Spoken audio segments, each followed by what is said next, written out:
So, hello guys, this is me, ARKIdose. So, for today, ituturo ko naman paano gumawa ng block. Ang block is para siya naka-glue na katulad ng na parang component kagaya sa SketchUp. So, pag rinote mo siya,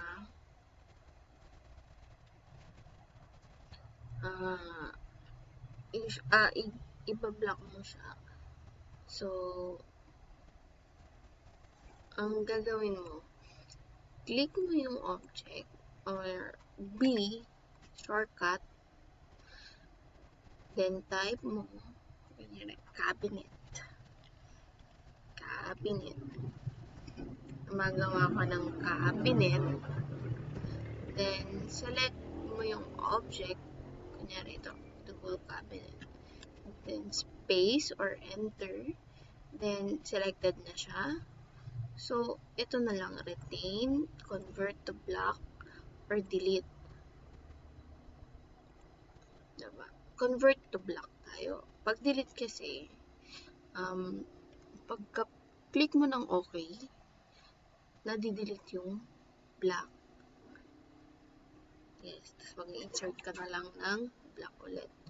So, convert as block, convert to block. Then, okay. Ganyan na. Okay. Para naka-group na rin siya. Group, usually kasi pag nag-group, hindi lahat nasa-select sa Autocad. Depende.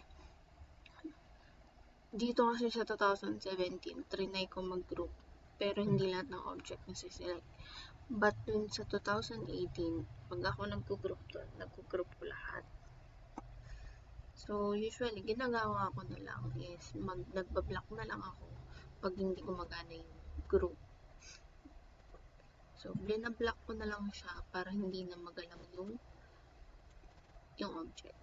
Kunyari ito, pag mag-move lang ako, hindi siya nagalaw. Unlike this one, kapag hindi ko na-select yung isa, may iwan.